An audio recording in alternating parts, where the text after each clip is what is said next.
Bwana asifiwe sana. Siku ya leo Mwenyezi Mungu amenipatia ujumbe ambao heading yake ni not by might but by not by might, not by power but by my spirit.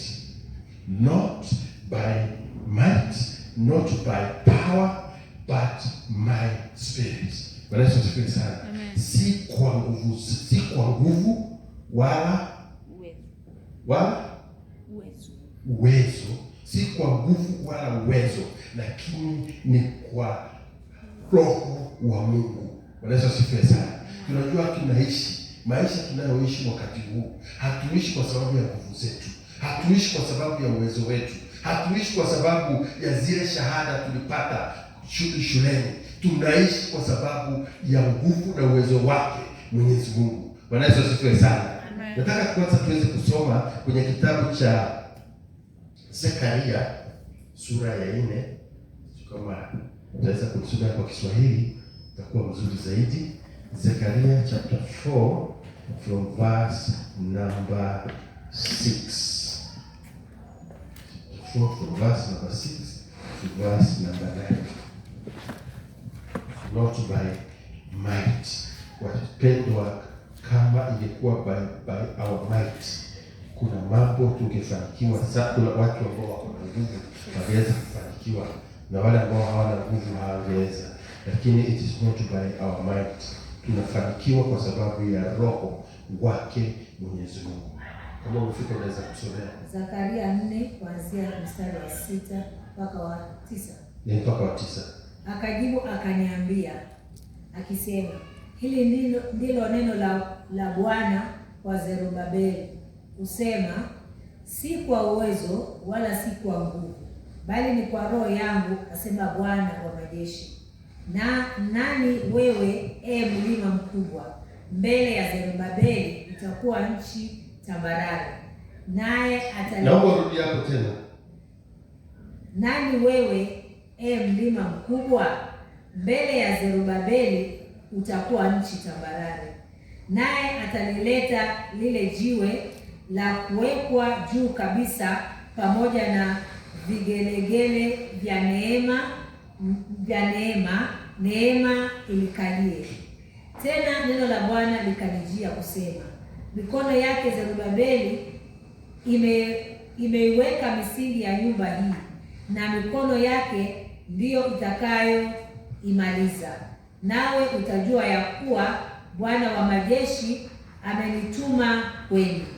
Hallelujah. Bwana, tunakushukuru kwa sababu ya hili neno. Thank you mighty Father.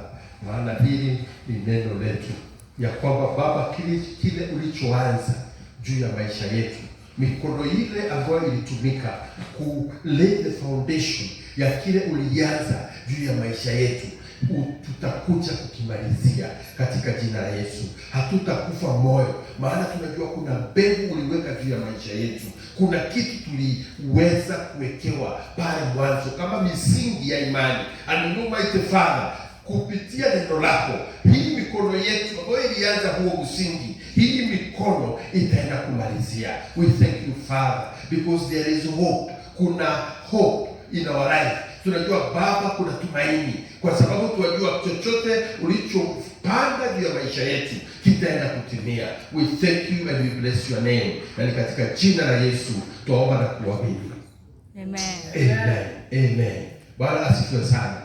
Hili neno linanitia nguvu sana, maana inatuonyesha ya kwamba kuishi si kwa sababu ya nguvu zetu, kufanikiwa si kwa sababu ya nguvu ambazo tunazo apply, lakini mafanikio yote ya Mkristo, yeyote ambaye anaamini Mwenyezi Mungu, mafanikio inakuja kutoka kwake Mwenyezi Mungu. Bwana asifiwe sana. Hakuna kitu kigumu kwa Mkristo, hakuna challenge gumu kwa Mkristo, maana nguvu zetu zinatoka kwake Bwana.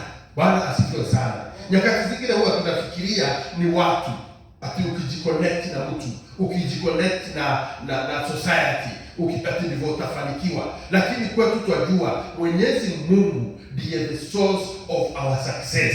Bwana Yesu asifiwe sana. Na haijalishi mwanzo uko namna gani, haijalishi hali tunayoanza iko namna gani, lakini kwa wale wanaomtegemea Mwenyezi Mungu, kwa wale ambao watakaosimama na Mwenyezi Mungu, huo mwanzo mdogo Mwenyezi Mungu ataufanya uwe wa mafanikio maishani katika jina la Yesu.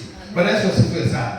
Zerubabel alikuwa ni kiongozi, na wakati alipoitwa aongoze Wanaisraeli, hali ilikuwa mbaya sana wapendwa. Mfano, ukiangalia historia, ukisoma historia ya nyakati za Zerubabel, utakuja kujipenda, utakuja hata kupenda maisha yako. Maana Zerubabel aliitwa aongoze Wanaisraeli waende wakaanze kazi. Unajua kuna ndio uweze kuelewa vizuri Israel, Juda, wacha niongee kuhusu Juda, the southern kingdom. Juda kuna nyakati ilitekwa nyara na mfalme wa Babylon ambaye alikuwa anaitwa Nebukadnezar. Ikaja yote, watu wote wakatekwa nyara, wengine wakauawa, mji wa Yerusalemu wote ukaangamizwa, na hata ile hekalu ya Mungu ambao walikuwa naamini hii hekalu itaishi milele, hekalu hiyo yote ikaangamizwa, ikaharibiwa yote na huyu mfalme, na watu wote wakatekwa nyara na wakapelekwa Babylon. Bwana asifiwe sana. Na waliishi Babylon miaka 70. Sisi miaka 2, miaka 3, waliishi miaka mingi. Na ile ile waliacha ambao ndio nyumbani kwao, ndio ushago kwao, wacha niseme ushago ndio uweze kuelewa vizuri. Iliachwa bila mtu. Kuliachwa kukiwa ruins. Kama unajua ruins ni nini? Ni nyumba zimebomolewa, zimeharibiwa, vitu vimeharibika, hata hekalu yenyewe imebomolewa. Na miaka 70 mpendwa, ukiacha nyumba, ukiacha boma ama uache sehemu miaka 70, I want you to imagine the way it will look like. Itakaa kama kichaka, itakaa kama hata bweha, akina wanyama wa pori ndio watakuja kuvamia hiyo area. Bwana Yesu asifiwe sana. That was the situation wakati sasa wana Israeli walivyokubaliwa na mfalme wa Syria ambaye alikuwa anaitwa Cyrus, akawakubali sasa waweze kurudi. Na huyu kiongozi wetu ambaye anaitwa Zerubabel alikuwa kiongozi ambaye alikuwa ameongoza kundi la kwanza la kuja kuanza kujenga. Bwana Yesu asifiwe sana.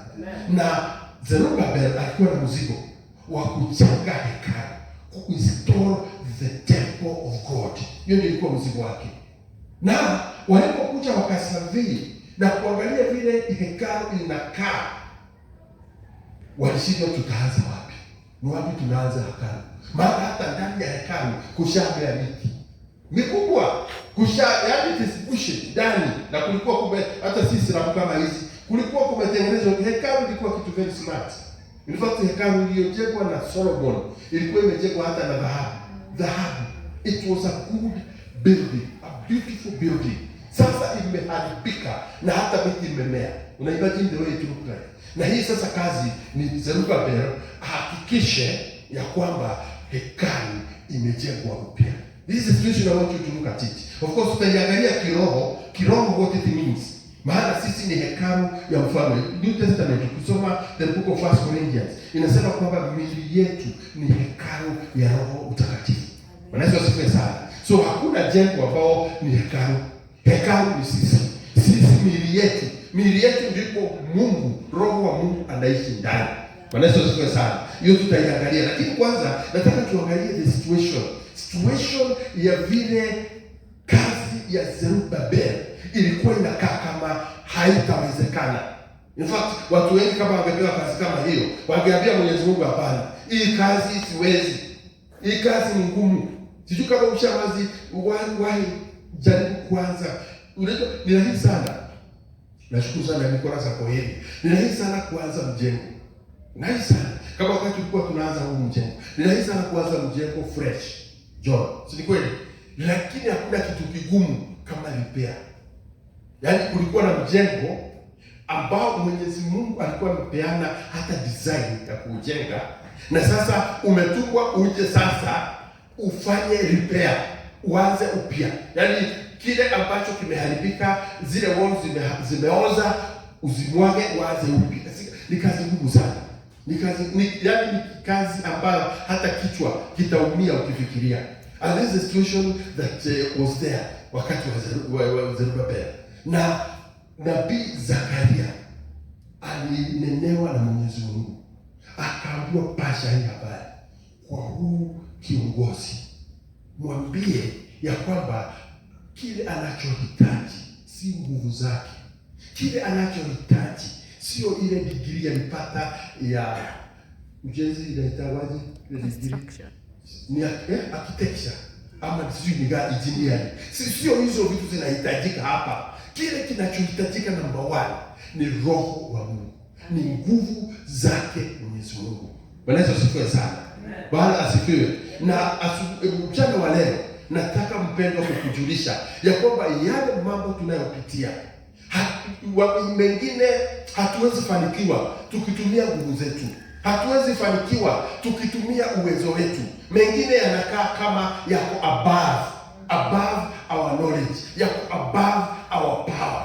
Ni vitu vingine vinakaa kama haviwezekani. Lakini nani anajua kwamba tukimtegea Mwenyezi Mungu, Mungu atatumana na tutaenda kufanikiwa. Bwana Yesu asifiwe sana. Naambia watu kwamba sipendangi siasa, lakini nyakati zingine inabidi niguse kidogo. Orokarau kulikuwa na uchaguzi na huo focus na kila mtu, unajua hivyo. Mimi sitaki kuongea mambo mingi. Nataka kuongea kuhusu huyu jamaa ambaye alishinda. Niliguswa sana na yeye wakati alinena na akasema aliomba Mungu. Akamwambia Mungu, mimi sina kazi. Ukinipatia hii kazi, ndio alikuwa anasema, ukinipatia hii kazi nitaweza kutumikia watu wa Orokarau. Hiyo ilinigusa sana. Nikajua kumbe ushindi wa huyu jamaa ulikuwa umetokana na Mungu. Maana huyu jamaa hata alikuwa anaitwa Shukura. Umesikia kiitwa Shukura? Maana hapo na kitu. That is the way God does. God does not determine on our own power. Si nguvu zetu zinafanya tufanikiwe. Si kile kilichoko kwenye mfuko ambacho kinafanya tuweze kufanikiwa. Bali ni Roho wake Mwenyezi Mungu ambaye anafanikisha mambo yanaweza kufanikiwa. Bwana Yesu asifiwe sana. So Mungu akatumana jamaa, nasikia alifanywa fundraising. Naona na eventually yule alikuwa anashikana na yeye wa UDA. Sasa kuongea sana kuhusu siasa. These are people who had money. These are people who are well sponsored. Na watu wa Orokarau wamefurahia hiyo election. Wengine kuna wengine hata hapo wana dream kwamba watapata gas. Maana kule ni ushago. Wale ambao wanajua Orokarau vizuri. Ishawaenda hata pale panaitwa Pasenga. Ni ndani sehemu ambao wanategemea kuni kupika. Lakini jamaa leo wamepata gas. Bwana Yesu asifiwe sana. So uchaguzi kuna goodies umeleta. Kuna watu wamefaidika. Wengine alikuwa ananiambia for the first time alipata 1000 imeshikana. Ndio kupata 1000 imeshikana na pia nikamuujiza wapendwa. Kama 1000 unaona umelipwa 1000. Ni watu wengi sana hawapatani 1000. Wanapata tu 100. Na kakija inakuja 300 unaitumia kwa sababu chakula lazima ununue. Ni kweli? So there are many goodies. Nasikia hata kulipelekwa boat for the first time. Niki-expect ile Victoria hapa hizi lakes tunajua. Lakini kale kwa area huko, sijui ni Oroboro sasa. Ambayo iko huko sijui ni gani. Ambayo boat sasa ipo na wakitaka kufanya fishing wanaweza. Bwana Yesu asifiwe sana. So I'm looking at on the good side. Ni vizuri kuangalia mambo on the good side. Na kujua kwamba mambo mengine ni kumtegemea Mungu. Bwana Yesu asifiwe sana. Ni kumtegemea Mungu. Kamau hakufikiria anaweza kuwa MP kwa sababu wale ambao wanafanya kampeni wawe viongozi mashuhuri lazima wawe na source of income. Yeye hakuwa na source of income, lakini Mwenyezi Mungu ameweza kutuma watu wasimame pamoja na yeye. Amshua hakuwa anajulikana na watu kama Gachagua, hakuwa anajulikana na watu kama hao, hata huyu Medho pengine hakuwa anamjua, lakini God brought some connections. Akaleta connections ambayo yamefanya aweze kufanikiwa. Bwana Yesu asifiwe sana. Wacheni tumtegemee Mungu. Mungu. Wacha tutegemee nguvu zake Mwenyezi Mungu. Wacha tutegemee kwamba tukisimama na yeye, nguvu zake hakuna kitu haziwezi fanikisha. Bwana asifiwe sana. Bwana asifiwe. Kama ilifanikiwa kwa Kamau, kama ilifanikiwa kwa Zerubabel, sasa nikuja kwa Biblia, kwa Zerubabel, pale ambapo miti ilikuwa imemea, pale ambapo kulikuwa kunakaa hakuwezekani, Mungu akasema it's not by power, it's not by might, but it is by my spirit. Bwana asifiwe sana. Kuna sehemu zingine lazima tutegemee Mungu. Ukisema kwamba utaoa wakati utapata pesa, mpendo, utaishi bila mke. Bwana asifiwe sana. Ukisema kwamba utaoa utakapopata mtu anakaa angel, oh my brother, it shall never happen. We don't have angels around, and we don't have those men around. Kuna vitu vingine lazima ufungue roho yako, lazima uambie Mungu, ni wewe ninayekutegemea, because it is by your spirit that some things will happen. Bwana asifiwe sana. Kuna mambo ambayo huwezi kusema ati ni wewe umetumia ujuzi wako. Ni Mungu anasababisha mambo yafanyike. Ni Mungu anasababisha watu wafanikiwe. Ni Mungu anasababisha hata tuweze kupata lishe, chakula. Si kuajiriwa. Kuna kitu zaidi ya kuajiriwa. Kuna kitu zaidi ya pahali unapata mapato.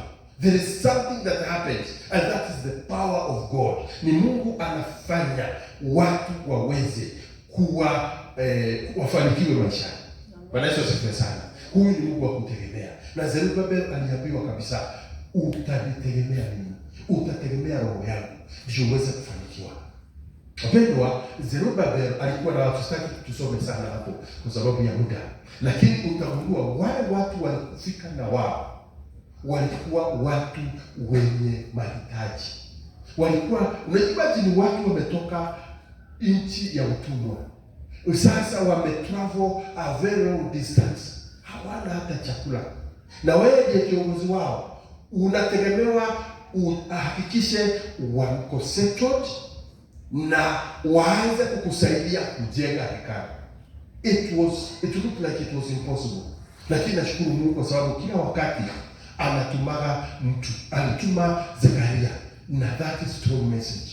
Akaambia kiongozi, wacha kuangalia hawa watu, wacha kuangalia nguvu za hawa watu. Maana nyakati nyingi watu wanaangalia nguvu za wale ambao wanaongoza.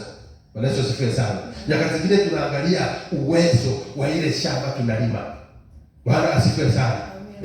Ukiangalia shamba na kile unataka kupanda, nyakati zingine unaweza kupata discouragement, kwa sababu shamba lenyewe, udongo mwenyewe hauna rutuba nzuri. Ukiangalia pahali ambapo unataka kupanda, hata hakujeshaki, hakuna mvua, na uko na hiyo roho ya kutaka kufanya hiyo kazi. Napenda kufanya kwa sababu wengi wetu ni wakulima. It is not by our power. It is not by our might, but it is by the Spirit of God. Ni Mungu atatuwezesha tuweze kufanikiwa kwa yale yote ambayo yako ndani yetu. Bwana Yesu asifiwe sana. Sio sisi, sio nguvu zetu, sio uwezo wetu. Bwana Yesu asifiwe sana. Mimi nakumbuka pahali nilikuwa kanisa Tanzania. Tulikuwa tunasomea madarasani. Tulianza darasani, mchungaji wetu na wengine, sababu hiyo shule public walikuwa wanapanga, wanalipa every Sunday. Wanapewa class yako ni hii, na huyo mwingine the other row hapo. Hiyo msifanyiane makelele. Hiyo na ilikuwa hivyo. So mchungaji wangu alikuwa anapewa hapo darasa. Na tukaanza tukiwa wadogo, na eventually kanisa lake likakuwa, tukawa watu kama 50. Tunaendelea vizuri. Sasa waziri wa elimu aliyechaguliwa akawa ni Muislamu. Bwana Yesu asifiwe sana. Alitangaza na akasema mashule hayatatumika tena kama makanisa, with immediate effect. Wapendwa, mchungaji wangu alichanganyikiwa. Lakini it is not by our power, it is not by our might that we succeed. Wanaweza sikia sana. Kwa sababu kwa juma kama Sunday 4 hivi hatukuweza kushiriki kwa kanisani. Wale walikuwa karibu na yeye walikuwa wanashiriki kwa nyumba yake. Kwa nyumba yake pale alikuwa anaishi karibu. Hao wanaenda. Lakini kwa majuma kama 4 hivi situation was very very challenging. Lakini Roho wa Mungu akatumana na huyo mchungaji akapata kiwanja. Lakini pale alipata kiwanja bado ilikuwa challenging. Maana alipata kiwanja pahali kulikuwa swampi. Hata kulikuwa na zile majani ambayo yanamea pahali kuna maji. Ila Mungu ni nani? Wakati alitangaza kwamba amepata kiwanja na kaonyesha watu kadhaa pahali amepata. Kumbe kati ya wale watu ambao walikuwa wanaonekana kama hawana kitu, kati ya hao watu kulikuwa na watu ambao walikuwa wanajuana na watu wa Kanjo ambao wangeweza kupata roli. Roli zinataka kutupa mchanga na ile unajua zile waste, inataka kutupa waste, lakini hazijui zitatupa wapi. So kupitia washirika wake, hao washirika wake, maroli yalifuatana. Maroli kama ilikuwa maroli kama 10 ambayo yalikuja kama mara 10 yakamwaga mchanga waste kwenye hiyo sehemu ilikuwa inakaa kama imejaa maji. Wakapandisha level na hiyo level ikakuja juu. Wanaweza sikia sana na eventually kanisa likajengwa. Wanaweza sikia sana. It is not by our power or our might, but it is by the Spirit of God. Na tunapomtegemea Mungu, tunaposimama na yeye, Mwenyezi Mungu hataweza kutufanya tukufe moyo. Bwana asifiwe sana. Huu mwaka wakati tulikuwa na mkesha wa kuruka mwaka, Mungu alipeana neno. Na hili neno nilikuwa nalitazama jana, nikaona kweli pahali tunapitia kuna pahali tunaenda. Maana tulipewa neno ambalo liko kwenye kitabu cha 1 Chronicles chapter 4, don't know whether it's verse 6, verse 10. 1 Chronicles chapter 4 verse 10. Inahusu mtu ambaye anaitwa Jabez alikuwa ni mtu mwenye mikosi. Yaani alikuwa na mikosi mingi sana. Na alikuwa anakaa kama mtu ambaye alisahaulika. Ni mtu ambaye alikuwa amepitia hali ngumu sana. Lakini siku moja akaambia Mungu, ningependa unibariki. Na Mungu, ningependa ubadilishe maisha yangu. Akamwambia, ningependa unipanulie mipaka. Wanaweza sikia sana. Unibariki na unipanulie mipaka. What Jabez was praying, si kitu kinawezekana. Maana alikuwa hapendi. Hata mama yake alikuwa hampendi. Kufika pahali ambapo mama yako hakupendi si kitu rahisi. Maana kama kuna mtu ambaye hata kosa kupenda mtoto ni mama. Lakini huyu alikuwa amefika that level. Lakini yeye akasema tegemeo langu ni Mungu. Na kupitia ombi lake mafanikio yakapatikana. Ni kama umefika hapo 1 Chronicles chapter 4 verse 10. Some tu kidogo. Tukumbuke tu vile Mwenyezi Mungu alitunenea tulipokuwa tunaruka mwaka. Mambo ya Nyakati wa Kwanza mlango wa 4.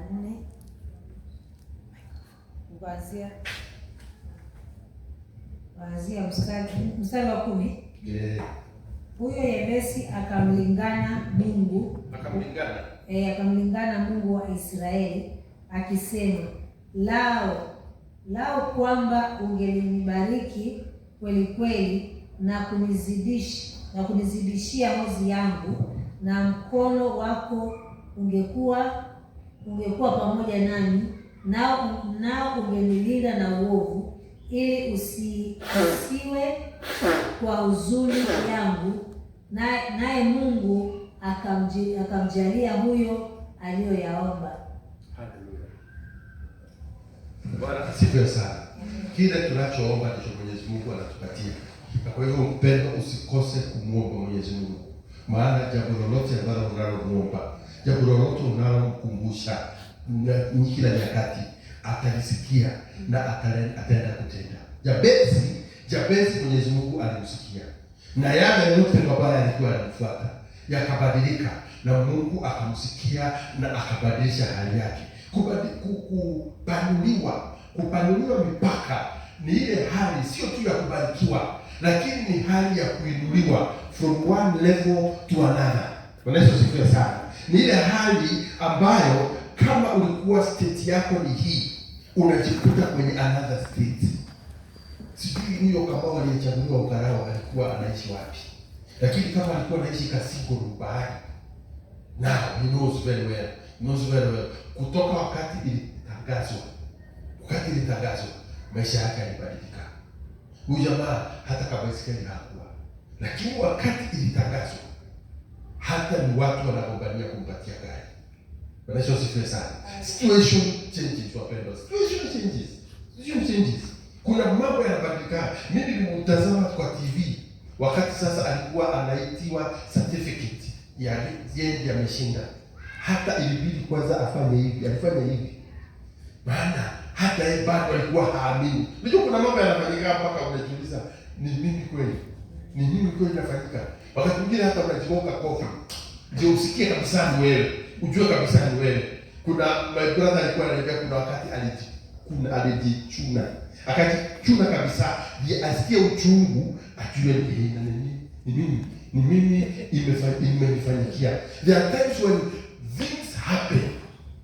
Vitu ambavyo kutegemea ambavyo vinahusiana na mambo ya kuinuka from one level to another level. It happens, wapendwa. Tumtegemee Mungu, tusimame na yeye. Na kama ilifanyikia Jabezi, huu mwaka Mungu alitunenea kwa huu mwaka ya kwamba he will do it.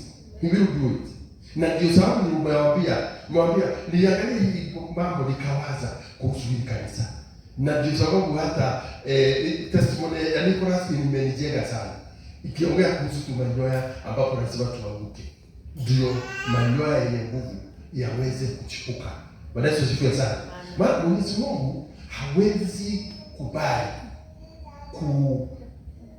kuweka, yani kuleta roho wake uweze kuendelea pahali ambapo ni pachafu, pahali ambapo hapajakaa vizuri. Lazima patikasike, lazima paoshwe ndio roho aweze kushuka na aweze kutembea. Bwana Yesu asifiwe sana. Jabezi ilimshukia na akainuka na akawa mtu wa tofauti, akawa mtu wa kuinuliwa. Watu wakaanza kuongea kuhusu yule Jabezi wa zamani, vile Mungu amemfanyia sasa hivi. Bwana Yesu asifiwe sana. Same situation inaweza fanyika.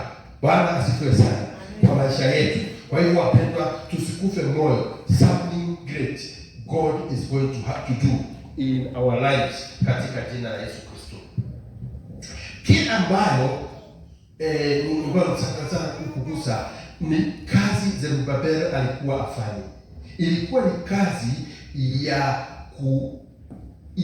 of course it's an aspect of building the nation, lakini haswa Zerubabel mzigo wake ulikuwa kwenye hekalu ya Mwenyezi Mungu, kuirudisha vile ilivyokuwa, ndio wana wa Israeli wapate pahali pa kukutana na Mwenyezi Mungu. Bwana Yesu asifiwe sana. Na nimwambia kwamba hekalu yako ni mwili wako. Siku hizi hekalu ni mwili wako. We are the temples of the Holy Spirit. Sisi ndio tunastahili kuandaa hekalu zetu. Na wapendwa, ni vizuri sana tuweke hekalu zetu zikiwa safi, ili Mwenyezi Mungu aweze kufanya kazi juu ya miili yetu. Bwana Yesu asifiwe sana. Uchafu kama ule ulikutwa na Zerubabel unasababishwa leo na sisi wenyewe kuishi maisha ambayo sio serious, maisha ambayo tunakubali kila kitu. Wapendwa, tunapookolewa na Bwana Yesu tunastahili sasa kubadilisha hali zetu, na tukiwa kabisa miili yetu sasa imefanyika hekalu. Na kwa hiyo kuna mambo ambayo tunastahili kuyaacha. Bwana Yesu asifiwe sana. Mambo kama masengenyo, kuongea na ulimi. Wapendwa, ulimi tunastahili kuwa very careful na ulimi. Ulimi utatuangamiza. Let us be careful the what we speak. Let us be careful, tuwe careful sana na wale tunanena na wao. Ukiona wengine tu kazi yao ni kunena mabaya ya watu, afadhali uachane na wao. Maana hawa watu watakuletea uchafu. No, hekalu inastahili kuwa safi. Amen. Na mdomo inakuwa source ya kutupa uchafu. Na unaposhiriki masengenyo, unasikia kabisa umechafuka. Unasikia kabisa umechafuka. Unaponena maneno mabaya, unasikia kabisa you are not the same again. Bwana Yesu asifiwe sana. Wale ambao wanaishi mambo ya kiroho, ni vizuri tuwe tunashiriki, tunatafuta watu ambao wanafaa, watu ambao tutanena nayo na wao mambo mazuri, maana kunena maovu yataleta uchafu juu ya maisha yetu. Bwana Yesu asifiwe sana. Na pia the way we relate with others, maana hasira inafanya tuondoke sana na Mungu, kwa Mungu. So to avoid anger, let us avoid anger. Of course, kukasirika ni kawaida ya binadamu, lakini kasirika kwa muda alafu uombe msamaha haraka sana. Maana hasira ikikaa kwa miili zetu, kwa nafsi zetu, hiyo hasira ina affect the way we relate with God. Bwana Yesu asifiwe sana. So hata hasira na tutakasirishwa wapendwa. Sisemi kwamba hatutakasirishwa. Mtu atatoka na huko aje akuambie kitu ya kukasirika. Yeye hukute kwako umetulia. Kile atakwambia ifanye ukasirike sana. Hii ni kawaida. Au mtu tu akumistake. Misunderstanding ya kumistake ati unafanya hivi kwa sababu ya hii. Inakujaga, inajileta, na ikikuja zuia vile uwezavyo. Usipande hasira. Maana ukipata hasira itafanya umuondokee Mwenyezi Mungu. Watu wengine hata wakisema mwambie hapo umekosea. Na ukiona na sisi ukimwambia neno kama nimekusamehe, hiyo nimekusamehe, God bless you, anashida kwa nini gani? Nataka ikasirike na ikasirike. Bwana Yesu asifiwe sana. Let us shun anger. The other thing, wivu. Binadamu tuko na wivu. Sema watu na wivu unaletwa na yule mtu ambaye anaona mtu anaendelea kumliko. Mimi nasema asili ya kukosa wivu ni kukataa kujilinganisha na watu wengine. Wacha kujikompea na wengine. Kubali you are wonderfully and fearfully made. Just that. Kubali hivyo. Mimi niliumbwa na Mwenyezi Mungu kama wa tofauti. Mimi ukiniona mimi sio Kamau. Ukiniona mimi sio Nyango. Mimi hata sio yule na yule. Mimi ni mimi. Mimi ni mimi. Na kama anunue gari sio mimi. Mimi yangu inakuja kwanza ya juu, ya hali ya juu hata zaidi. Wacha kujikompea na wengine. Ni sababu ukijikompea utapata kawivu. Bwana Yesu asifiwe sana. Kuna kawivu kataka kuingia. Na hapo kawivu kakikuingia utamuondokea Mwenyezi Mungu. Wacha tuweke miili yetu iwe mitakatifu. Wacha tuweke miili yetu iwe misafi, ili tukiwa watakatifu mbele zake Mwenyezi Mungu, Mungu ataweza kututumia na Mungu atafanya hii hekalu iweze kuenda mbali katika jina la Yesu Kristo. So Zerubabel alikuta hekalu iliyo chafu. Hekalu ilikuwa inahitaji kujengwa. Hekalu ilikuwa imemea miti, imemea uchafu wa bushes. Hivyo ndivyo tulivyokuwa kabla tuokoke. Tulikuwa mili michafu. Tulikuwa tunawaza mawazo machafu. Tulikuwa tunafanya mambo mabaya. Bwana Yesu asifiwe sana. Kuna mwingine alikuwa ananiambia hangelala bila kukunywa pombe, kwa sababu hekalu hiyo ya Mungu ilikuwa imevamiwa na roho ya ulevi. Wengi tu wako hivyo. Wengine ni usherati. Hangelala bila kufanya usherati. Lakini wakati tunaokolewa na Bwana Yesu, hali yetu inabadilishwa. Bwana Yesu asifiwe sana. Na tunaanza hali kama ile Zerubabel aliambiwa aanze, hali ya kusafisha, hali ya kukatakata miti, hali ya kurudisha hekalu ile ya kwanza iwe kama vile ilivyokuwa, sehemu ambayo kumeoza, kuondoa kule kumeoza na kujenga upya hekalu yake Mwenyezi Mungu. Bwana Yesu asifiwe sana. Na haikuwa rahisi wapendwa, haikuwa rahisi. Kuna mchungaji alikuwa anahubiri na nilikubaliana naye kabisa. Unapofungua mlango wa hekalu yako, unafungua mlango, unafanya dhambi. Unafanya dhambi. Unajua what you are doing? Umebomoa kile ulikuwa umejenga. Umekibomoa tena. Sema kwa mfano, kama wewe ni mjenzi, ulikuwa umefikisha mjengo wako pale kwa dirisha. Umepanda sana, umefika kwenye dirisha. Hapo umepanda hata umefika kwenye linto pale juu. Mjengo, na unajua mjengo si mchezo. Sasa wakati unafungua mlango na unatenda dhambi, unabomoa tena. Sasa kazi tena ya kuanza upya, kuanza kujenga inakuwa kazi ngumu sana, kama ile Zerubabeli alikuta. Sababu kuna vitu ambavyo vitahitaji uviondoe ndivyo uweze tena kutafuta ile kafiro, ndio uweke line, the wall iwe line vizuri, na zile uchafu zilimwagika uweze kuziondoa. Wapendwa, wacheni tusimame vizuri, na Mwenyezi Mungu atatusaidia na tutaweza kwenda mbele katika jina la Yesu. Wakati mwingine tunaona kama hatuendi. Wakati mwingine ukiangalia na hii macho yetu utaona kama hatuendi. Utaosema hivi, mchungaji wetu alituambia kwamba huu ni mwaka wa kubarikiwa, na mimi sioni nikibarikiwa. Macho yetu itakuonyesha hivyo, lakini Mwenyezi Mungu ako na mpango mpya. Nashukuru Mungu sana, asubuhi ya leo tumeambiwa hakuna delay kwa Mungu. Vitu vingine vinakaa kama delay, lakini sio delay, ni wakati wa Mungu. Kuna wakati wa Mungu. Kaa tu hapo ulivyo, simama na Mwenyezi Mungu. Kuna wakati wake ambao unakuja ili aweze kukuinua. Bwana Yesu asifiwe sana. So hali inaweza kaa ngumu, hali inaweza kaa kama sio vile ulikuwa unategemea, lakini God is coming to akuinue na usonge mbele, na uwe mtu wa kufanikiwa na wa kusonga mbele katika jina la Yesu Kristo. Bwana asifiwe sana. Amen. Kuna jambo nataka tuangalie hapo, verse number 7. Zekaria 4:7 inaongea kuhusu mountains.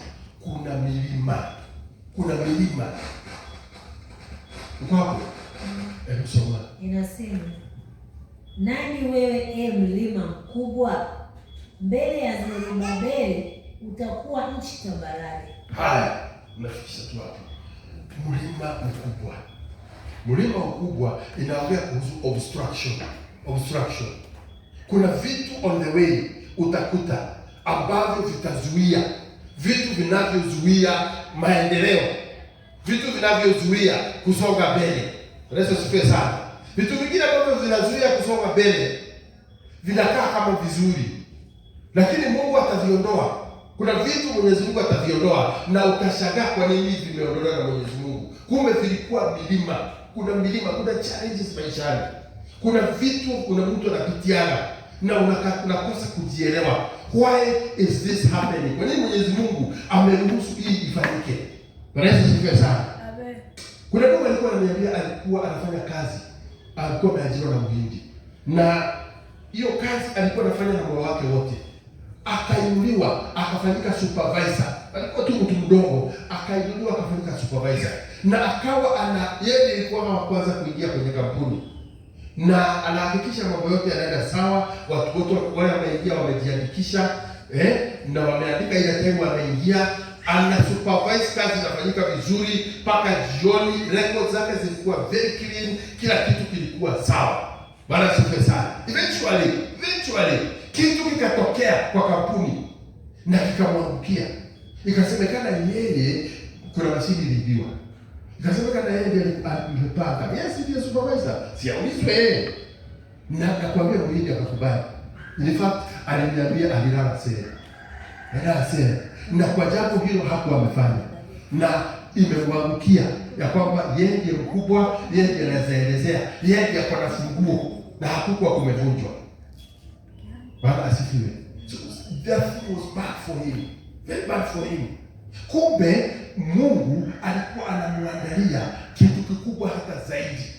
Alikuwa naona hapa, this place ambao unafanya kazi, this place ambao umeweka roho yako yote, hapa sio pahali, sio hapa nilikuwa nimekupangia. Na aliteseka sana. Lakini moyo wake haukuteseka. Kufungwa alifungwa, mateso alipata, lakini roho yake hata alikuwa anashangaa, how comes nimeshikwa, nimeingizwa ndani, how comes ninawekelewa mambo ambayo si ya ukweli, na roho huku ndani sisikii kuumia. What is happening? Ndio kuna mambo mengine ambayo unaweza kosa kuelewa kwa nini inafanyika hivi. Maana ninastahili hii kitu iniumize ndani, lakini haingii ndani, ila kwa watu wanakuona wewe. Hata mwingine unasikia anakuita kama kwambia hii biashara ikiwa sasa utanikopeshia kama 100,000. Maana hiyo mashine ngome ndio ilikuwa millions. So wanafikiria the man kuna pahali ameficha hii kitu. Yaani watu wamekubali kabisa. Bwana Yesu asifiwe sana. Amen. Kumbe baada ya mwezi ama miwili ikaanza kuhubiriwa kwamba Wahindi wenyewe among themselves, kuna mmoja wao alikuja akachukua na ikaenda. It came after a very long time. It was a very calculated move.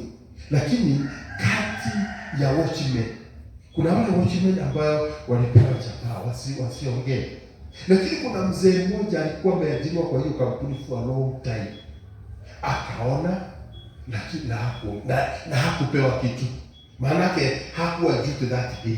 Unajua wale wazee watchmen wanakuwa kwa kampuni na wanadharauliwa tu. Na yeye kwa sababu nyumbani ni mbali, amekubaliwa awe anakaa huko ndani kwa factory kwa pale alikuwa anaishi. So yeye aliona kumbe hawa wanafikiria amelala. Wakaona na akaenda. Wakati ule hizi CCTV hazikuwepo. So eventually aliposikia jamaa anaumia, na alikuwa rafiki yake, alienda kwa mkubwa. Kwa mkubwa, kuna kitu kilifanyika hapa na mimi sitakaki mtu aumie kama niko na jambo. Akaenda akaelezea. Na eventually ikajulikana ni nani alipanga. Na baadaye mambo ikajulikana. Bwana Yesu asifiwe sana. Huyu my brother eventually alikuja kulipwa pesa nyingi sana za kuharibiwa jina, za mateso na kadhalika. Na hata ule Mhindi akamwambia sasa, sema, alimwambia just say what you want because I know your work. Sema kile unataka nitakupatia. Akamwambia mimi sidhani kama nitakaa hapa tena. Akamwambia uniambie nini unataka. Akamwambia fanya hivi. Nifungulie kampuni kama hii Vika. Walikuwa wanafanya hapa industry here. Nifungulie Vika na wewe itakuwa yako. Lakini mimi unifanye manager. Alikuwa anafikiria haiwezekani. Unajua Mhindi alifanya hivyo. Akamfungulia kampuni kama hiyo Vika na yeye akawa ndiye in charge. Bwana Yesu asifiwe sana. So Mungu aliangalia, akaona huyu mtu wangu hapa hafai. Wacha nilete kitu cha kuchanganya watu. Eventually jamani mtoe nimpeleke pahali anafaa. Bwana Yesu asifiwe sana. So sometimes challenges come on the way. Kuna vitu vingine zitakam on the way. Uone ni kama Mungu amekusahau. Kumbe ni ile hali ya kukuandaa. Maana kile anataka ukamate ni kitu kikubwa na huwezi pewa kitu na Mwenyezi Mungu kama hujajiandaa vizuri. Bwana Yesu asifiwe sana. Pengine pale alipitia kwenye jela na nini na mateso, ilikuwa ni hali ya kumtrain. Pengine ilikuwa hali ya kumtrain. Kama vile tuliambiwa asubuhi ya kwamba huwezi patia mtoto kama huyu gari. Maana ataangusha, hajui kuendesha. Baraka zinakuja at the right time. Bwana Yesu asifiwe sana. Na hii ni kitu ambacho tunastahili tujue. Kwa sababu challenges zingine, milima mingine inaletwa maishani, inakaa kama ni kitu ambacho kinakaa kama disaster kama hutaweza kuenda mbele. Challenges zingine zinakuja, magonjwa yanaweza ingia maishani. Kuna vitu zinaweza ingia maishani kama magonjwa yafanye kabisa ujione kama hutatoboa. Kumbe Mungu anaandaa hata mwili wako. Kuna hali mwili wako unaandaliwa ndio uweze kufit in the system ambao Mungu anataka kuweka. Bwana Yesu asifiwe sana. Maana there are certain areas ambazo ukipewa lazima hata mwili ukubali. Remember mwili ndio hekalu. Sasa Mungu akanenea Zerubbabel, akamwambia milima haitakuwa changamoto kwako. Maana nitayafanya yawe nchi tambarare. I will make it plain. Nitaifanya iwe flat. Bwana Yesu asifiwe sana. Tunapata changamoto, tunapigwa sana. Na kama hujapigwa basi wewe unaishi. Mimi najua wale wote ambao tumeishi dunia hii tumepata vichapo vya ajabu. Kuna wakati niliona picha ya Nicholas kwenye simu. Nikaona kuna wakati ulikuwa umejaza vizuri. Na nikajua huyu jamaa yangu kuna pahali alikuwa what time. Sijui wapi. Hata hujawahi kuniambia. Nilikuwa niliona kwenye mitandao. Kiona huyu jamaa alikuwa sawa. Ila things sometimes happen. Unajikuta kule ulikuwa hauko tena. Hizi tunaongea kuhusu obstacles, challenges maishani. Na wakati mwingine unajiuliza, kwa nini nimeanguka? Yaani ni kama umetoka kule juu, umeanguka chini. Yaani unashindwa uweze tena kufika pale. Wapendwa, acha niwahakikishie ya kwamba challenges zingine tunapopitia, mambo mengine tunayopitia, wakati mwingine inakuwa hata ni kuingiliwa na wenzetu. Kuingiliwa tu, unaingiliwa na wenzetu. Attacks ambazo huelewi zinatoka wapi. Some of these things that we come across zinakuja ili zituandae, because there is something big coming on the way. Bwana sifiwe sana. Kuna kitu kikubwa kinakuja na kinataka mtu ambaye atakuwa amejiandaa vizuri. Mungu anafanya hiyo kitu, hiyo lesson iweze kukufanya uwe mtu ambaye atakuwa ame develop shock absorbers. Wewe unaweza absorb any type of shock ambayo itakuja maishani in future. Bwana asifiwe sana. Bwana, wakati mwingine unashangaa, why has it happened? Kwa nini imefanyika hivi? Kwa nini hii kitu imefanyika hivi? Bwana asifiwe sana. Mimi nakumbuka wakati tulikuwa na biashara nzuri sana mko wangu. Biashara ambayo ilikuwa inatuingizia kama 200,000 per month. Na si biashara ngumu, ni biashara sipo na inaleta pesa. Mara kuna vitu vimefanyika. Na sio kukua kwa biashara, ni duniani, vitu vimefanyika kwa dunia. Unaona kama vitu kama petroli ikiongezeka, petroli iongezeke, pengine kuwe na petroli ikiongezeka, vitu zote zinaongezeka.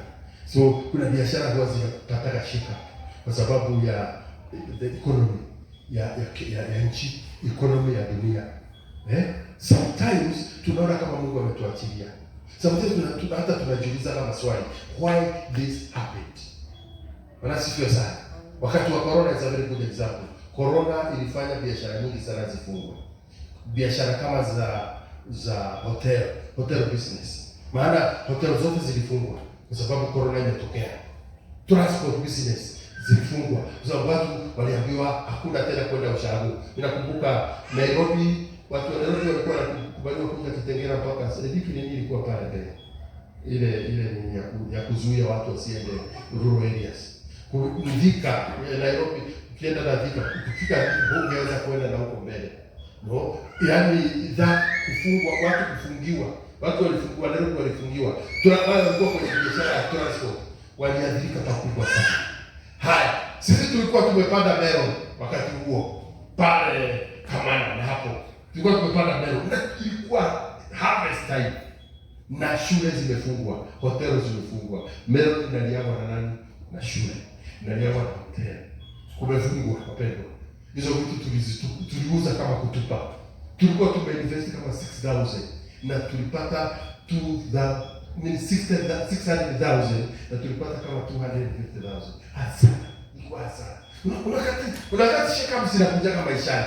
Na wakati mwingine unajiuliza why has it happened? Na tulikuomba, hata naambia Mungu, nenda kwa Mungu. Wewe naambia Mungu, si nilikuomba. Nikianza biashara nilikwambia. Na wewe nikasikia kabisa umekubali. Why has it happened like this? Lakini mpendo, wacha nikuwa what to assure you that some things will happen because Mwenyezi Mungu wants to take you from that level to another level. Kuna pahali anataka kupeleka. Bwana Yesu asifiwe sana. Anataka kukuondoa kwenye melon ndio aweze kukuingiza to another level. Bwana Yesu asifiwe sana. Hata kuingiliwa, kupigwa, challenges ambazo zinakuja maishani. Kuna challenges zinakuja mpaka unashindwa, why is this happening? Lakini assurance ni kwamba Mungu bado yuko pamoja na wewe. Mungu bado amekushikilia. Mungu bado hata yafanyike vile inavyofanyika, he is with you and he will ensure that everything will happen kama ilivyoandikwa. Ya mwisho kumalizia, ndio tuweze kumaliza ibada ya siku ya leo.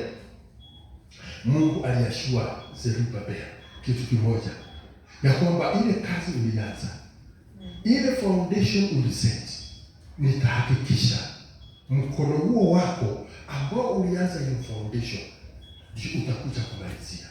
Bwana Yesu asifiwe sana. Kuna vitu vingi sana tunaanza na katikati mambo yanaharibika na tunaachilia hizo vitu maana imeshindikana. Lakini kwa wale ambao wanamwamini Mwenyezi Mungu, wacha tujue kwamba the Spirit of God, because it's by my spirit, the Spirit of God atahakikisha kile ulichokianza, hiyo mikono iliyoanza itaenda kumalizia. Bwana Yesu asifiwe sana.